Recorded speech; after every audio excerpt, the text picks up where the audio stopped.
I think at the very basic level of going back to the Chicago School, which I think is so foundational to urban studies and urban sociology and our understanding of urban change.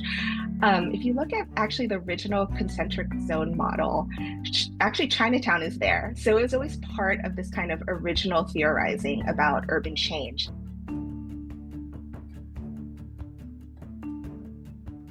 Hi, this is Emily Holloway, and you're listening to UAR Remixed, a podcast by the journal Urban Affairs Review. You just heard from Laureen Hom, author of The Power of Chinatown, Searching for Spatial Justice in Los Angeles from University of California Press. In her book, Laureen takes readers to Los Angeles for a rich, mixed-method study of community politics, gentrification, and the resilience of the city's Chinatown in the face of development pressure.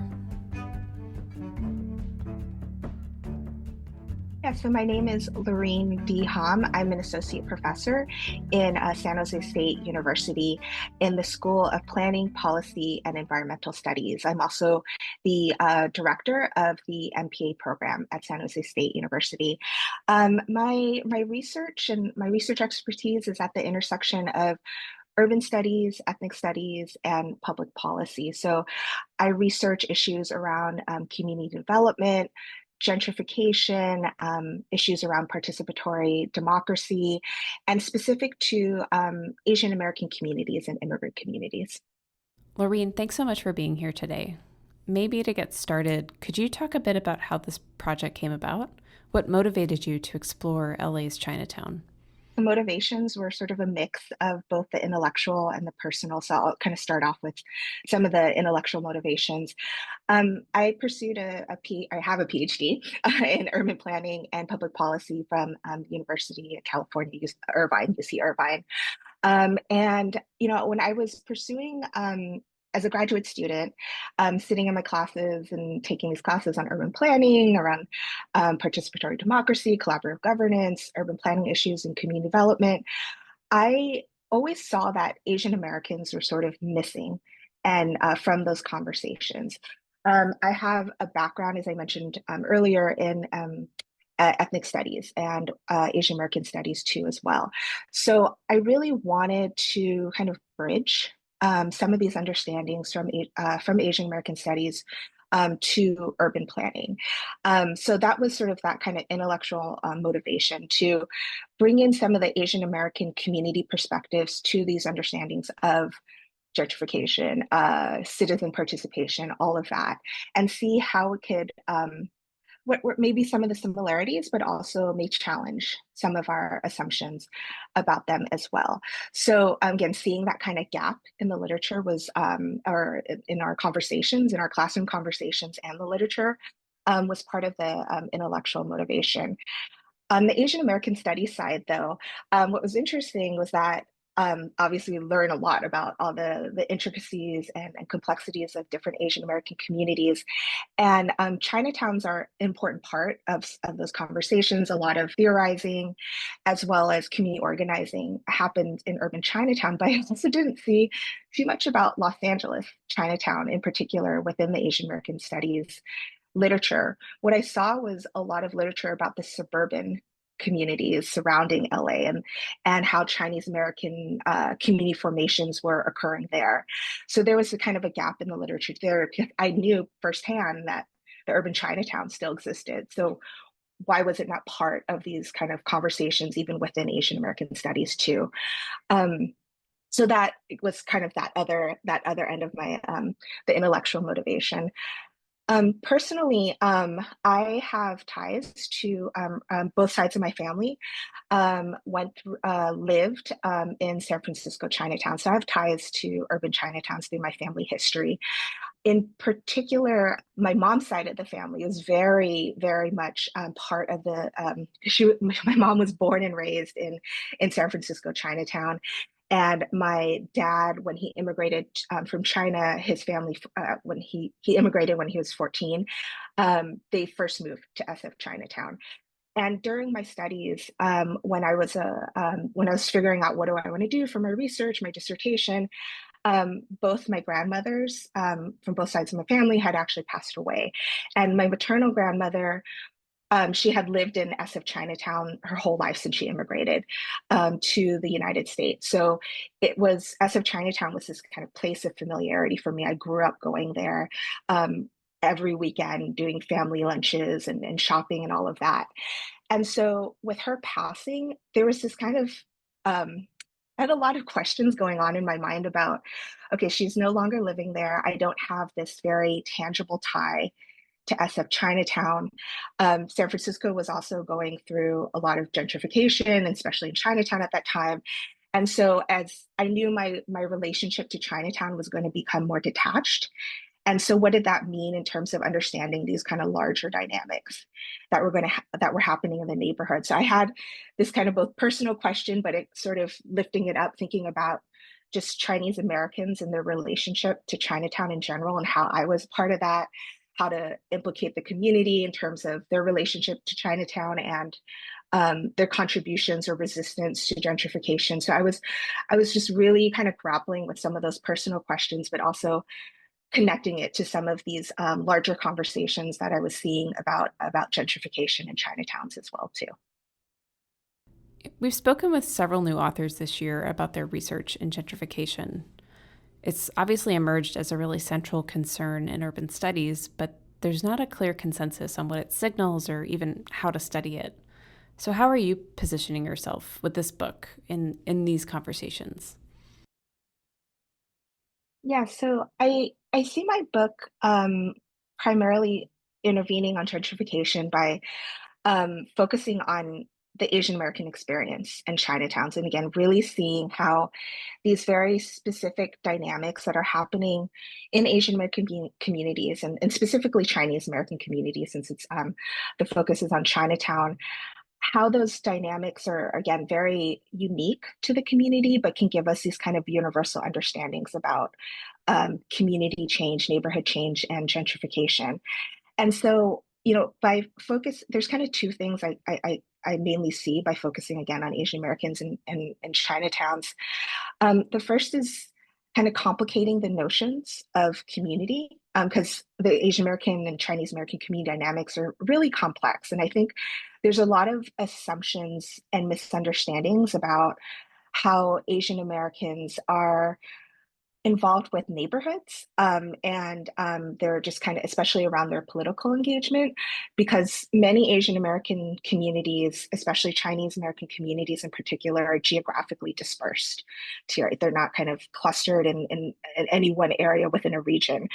But but they're at the same time, they're really highly involved in both the neighborhoods that they live in, but also the neighborhoods that they're not a part of, which in particular are urban Chinatowns because they hold so much value, whether it's kind of the heritage, economic investment into Chinatown, all of that. There's kind of multiple meanings and values for the neighborhood. So it really begs this question about, you know, how do we define community given that, especially in a place like Chinatown, we're thinking of definitely the residents. And that's really important in gentrification studies, right? To center tenants, residential and kind of commercial tenants, because they're the ones who are going to be who are most vulnerable for forced displacement. But Chinatown kind of adds this extra layer of complexity of who we also center in these kind of when we talk about community because it has this kind of broader significance for the larger Chinese American community beyond the geography. So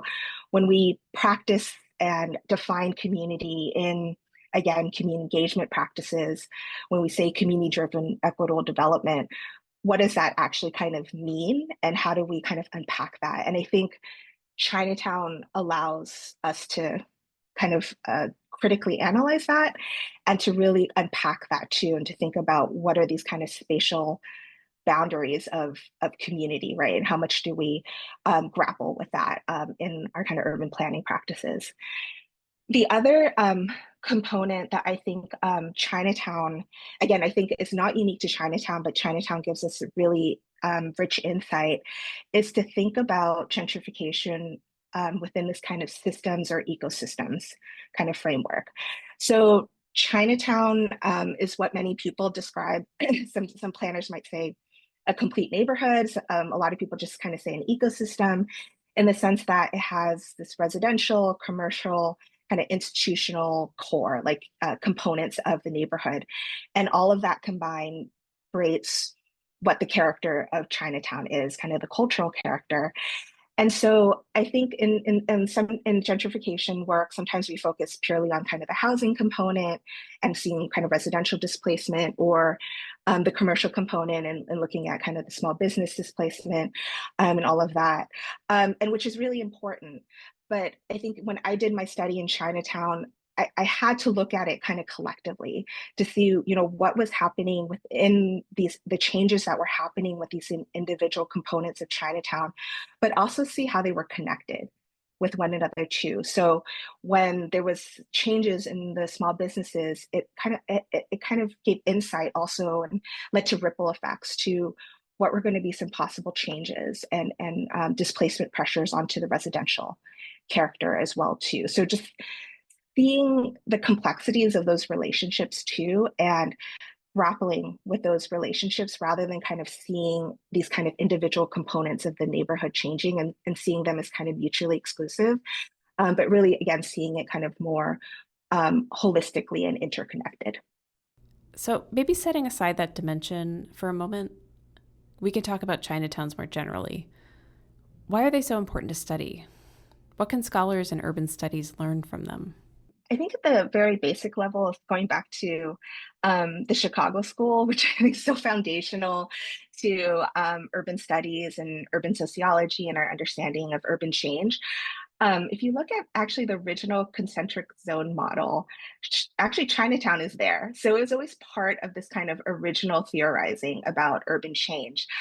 I think what the issue has been, it's just been inconsistently part of the evolution of those conversations too. So I think we're seeing more literature on urban Chinatowns, but again, I think they've been missing, and they're just really critical for kind of, if they were included in that kind of original theorizing, should kind of think through also the kind of the history of their evolution, and again, what insight they can provide to how our understanding of urban change has shifted over time.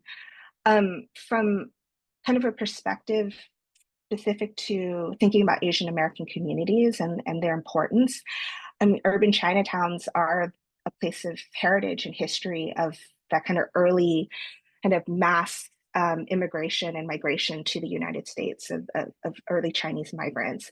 And so they represent that history that's not really recognized in a lot of kind of mainstream historical texts still, right? So Chinatown really is that important kind of physical marker of that history that I think of, again, a lot of Chinese Americans who don't live in Chinatown, and Asian Americans too, really understand and value, and why they fight to protect the community. At the same time, Chinatown is not just this historical site. It's a contemporary community that's been evolving, and an ongoing immigrant gateway, especially for working class Asian immigrants, for many decades. And so in a lot of ways, Chinatown also represents this kind of resistance to the model minority perceptions of Chinese Americans, of Asian Americans, as kind of this successful group, and culturally and socioeconomically assimilated. Chinatown kind of shows that that's not the case in a lot of ways. And there's a lot of, again, a lot of kind of social and urban issues around poverty and labor happening in Chinatown that, if we don't highlight, it can be ignored because of these kind of this dominant framing of Chinese and Asian Americans. So Chinatown matters in kind of all these kind of different ways for the Asian American community. So turning to Los Angeles specifically, your book documents some of the major and also smaller scale changes that have shaped the city's Chinatown, some more directly than others. Could you take us through some of these dynamics? What do you see as some of the most significant policies and trends that are shaping the neighborhood in the late 20th century through today? Yeah, so I think one of the one of the major changes, and I think this always surprises people, and this happened because of the changes in immigration policy kind of after World War II and the liberalization of immigration from and immigration from Asian countries. That Chinatown, LA Chinatown specifically, starting in, although there's kind of the census data is a little difficult to kind of measure this because they kind of changed kind of racial categories throughout time, but it became a majority Asian American, Chinese American space starting in sometime in the 1970s. So before that, it was actually a kind of a multiracial, multi-ethnic immigrant neighborhood with Chinese, Mexican, and Southern and Eastern European immigrants kind of prior to that. So that was one of the major shifts that happened kind of post 1970 onward, that there's sort of some headlines about Chinatown from the LA Times during this era in the 70s, that Chinatown is quote unquote becoming more Chinese and is serving the Chinese now. Because before it was sort of saying it was primarily this kind of tourist area, which isn't totally true, but is part of that component of Chinatown's identity. So I think that's one of kind of a major change in kind of its more contemporary history, that it became this predominantly Chinese and Asian American space residentially. In more recent years, starting around kind of the mid 90s, this is where we're starting to see some of the more some of the contemporary concerns about gentrification happening in the neighborhood. One of the kind of biggest, or one of the major indicators was the presence of art galleries. And that came into this one specific area in Chinatown called Chungking Road. And so I think it really kind of speaks to a lot of the kind of theorizing and assumptions about the waves of gentrification that we kind of see artists kind of come into the neighborhood, and they're kind of the first wave of gentrification. And they were very much kind of in Chinatown specifically, they were very much kind of isolated into that one area, and they became part of this kind of the city's larger art gallery scene too. And I think it was just in kind of talking to some folks, they saw Chinatown as this kind of cool, interesting space to move into. It was empty storefronts because some of the businesses had left, and so the property owners there were willing to kind of rent to them as well too. So it was kind of a mixture of different reasons why they came to the neighborhood. Kind of moving forward from there, like about a decade later in the early 2010s, which is really kind of the start of when I did my field work, we started to see also some more corporate businesses coming into Chinatown. Not too many still, but we saw Starbucks coming in. In 2012, there was a huge controversy over Walmart neighborhood market being built in the neighborhood. And then actually, after a couple of years, it shut down. And that was due to the larger business decision by Walmart. Didn't have anything to do with the consumer behavior in that individual neighborhood market. So we're seeing that presence too, which was sort of disrupting the small business identity of Chinatown, which again is pretty historically has been about Asian immigrant owned mom and pop stores. With that too, with the kind of changes with the business character, we're still seeing some small businesses come in, but there's also shifts in that too. LA Chinatown became part of this. It was always an important place, and people came to Chinatown because they wanted to go to the restaurants there and eat Chinese food. And so that kind of restaurant identity of Chinatown was always important since its founding. But the character of those restaurants also shifted in recent decades. And so we're seeing more kind of restaurants that were more kind of fusion food, not Chinese cuisine coming into the neighborhood. And these were heavily publicized in a lot of local media that was around this kind of foodie scene, like LA Eater, and all this kind of other kind of social media as well too. So they were kind of capitalizing on that kind of restaurant scene and trying to, and local restaurateurs and celebrity chefs like Roy Choi were coming into the neighborhood as well too. and it became this question of, yes, it's still kind of a small business independently owned, but are these restaurants kind of really serving the community? Do they serve kind of the low income working class residents in the neighborhood? Do they employ them? So they became part of those kind of larger questions. Demographically, and I was talking about mainly the kind of commercial shifts, but demographically, the Chinatown is still growing overall population, but there were some kind of shifts in the racial character. So less Asian Americans, more people who identify as white are moving into the neighborhood. But I think what probably the most kind of pronounced shift was kind of some of the changes in terms of people's professional status. So we're seeing kind of more people who work in kind of professional industries moving in to the neighborhood as well too, and less families as well. So when I talked to folks who were involved with the elementary school in the neighborhood, they talked about a decline in enrollment, and had to do with kind of less families moving into the neighborhood too. That's really interesting. Thank you for walking me through that. So, a lot of the book is dedicated to analyzing different kinds of local grassroots organizing, some of it explicitly political, but some that are really focused on the business landscape in the community, like bids or business improvement districts. Could you talk about those choices a bit? How do these different mobilizations come together?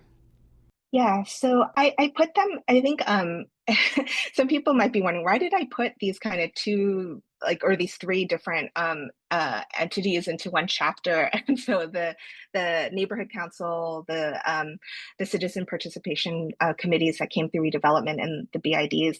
And I put them together because they were part of this kind of larger trend, contemporary trends in kind of policy making, to try to encourage private actors, however we define them, but just basically people who are not kind of part of the kind of political elite kind of decision making, to be part of the political process and decision making around land use issues. And I think they all represent, the BIDs represent kind of one end of the spectrum in terms of how these practices are realized, and in terms of how much do they actually promote kind of democratic decision making, and ultimately lead to kind of equitable outcomes, right? So I think that's sort of the tension that we're seeing with some of these policy making mechanisms that are trying to promote the public, right? However, again, we define that, or communities, and however we define that, into the decision making process. So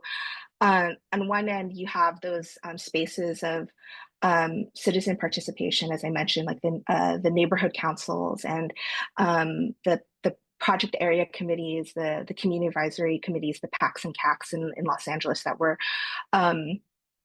formed when Chinatown was designated as a redevelopment project area. And these were part of this city's response to past critiques about not involving the community in land use decision making, and using eminent domain to forcibly displace a lot of communities for these big projects, most notably Dodger Stadium in Chavez Ravine, which neighbors Chinatown. So when Chinatown was designated as this redevelopment project area in 1980, the city had gone through that criticism, and so they were implementing these kind of PACs and CACs and institutionalizing them in part of the process of redevelopment, to try to get formal community input. I think this goes back to just that kind of foundational work of Sherry Arnstein, right? Thinking of the ladder of participation. There's critiques about, to what degree are people really empowered, right? And are part of and can really influence decision making. It really kind of depends on the structure and the dynamics happening in these spaces. And that's what I sort of explore in that chapter. So that's kind of one. And then again, the other end are these business improvement districts, the bids, which utilize that kind of public-private partnership model, and a local nonprofit organization manages these BIDs and they get extra funding through these additional tax assessments to do more activities around economic development.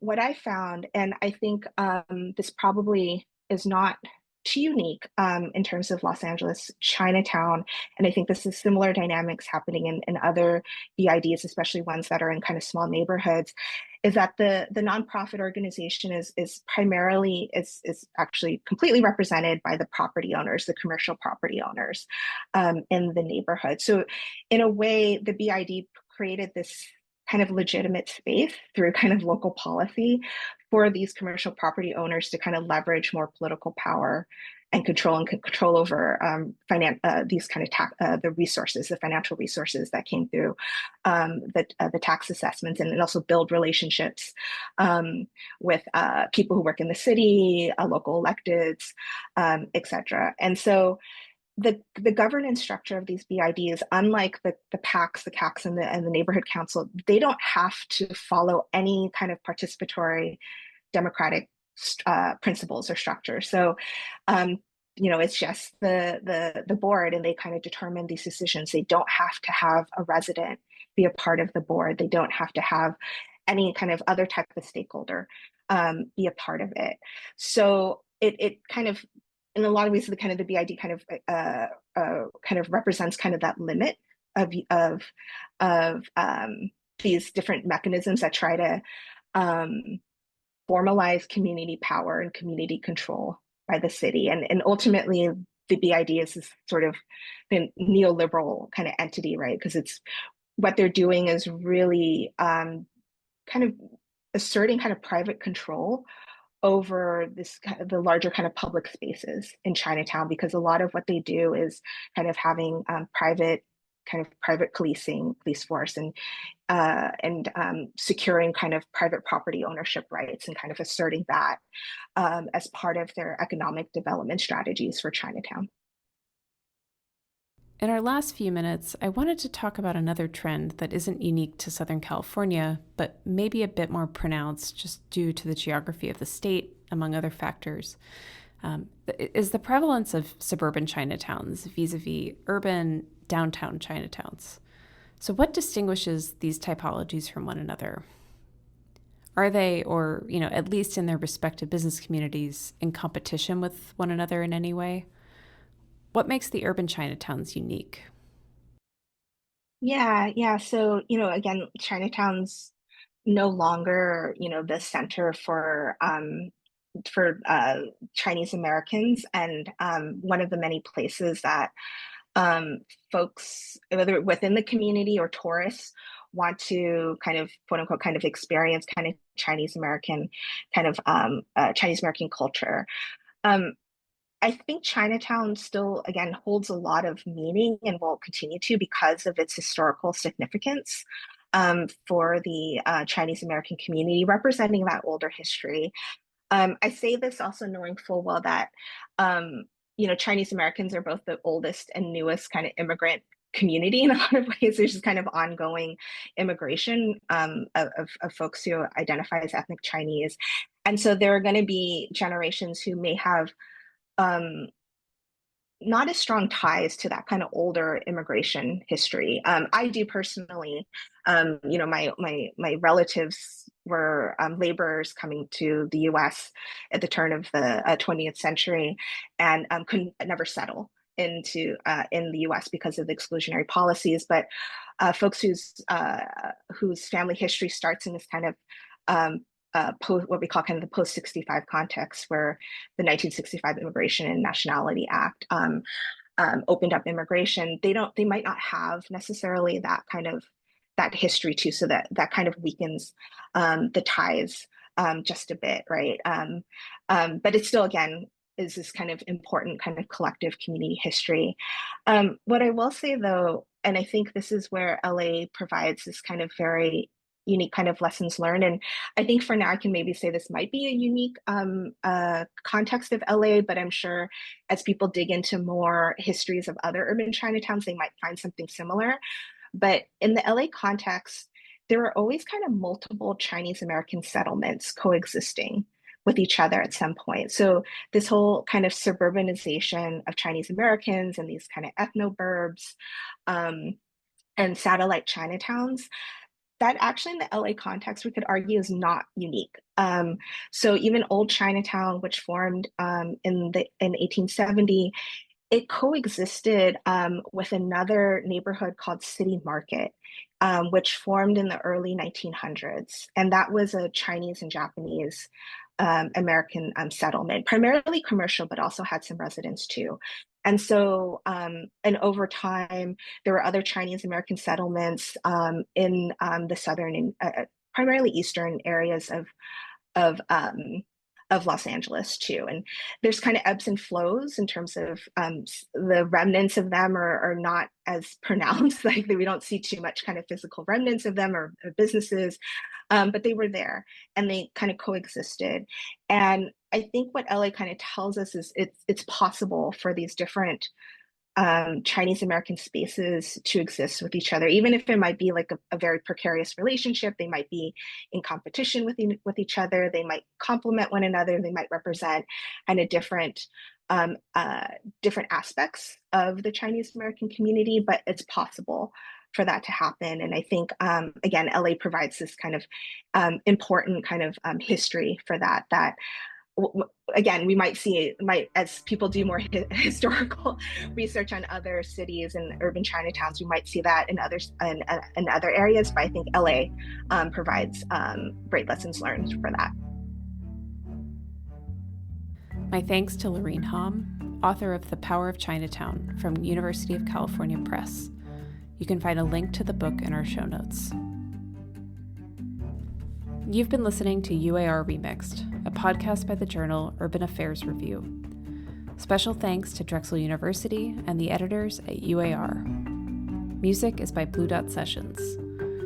This show was mixed and produced by Aidan McLaughlin and written and produced by me, Emily Holloway. You can find us on Blue Sky at urbanaffairsreview.bluesky.social for updates on the journal and the show. Please rate, review, and subscribe on Apple, Spotify, or wherever you get your podcasts.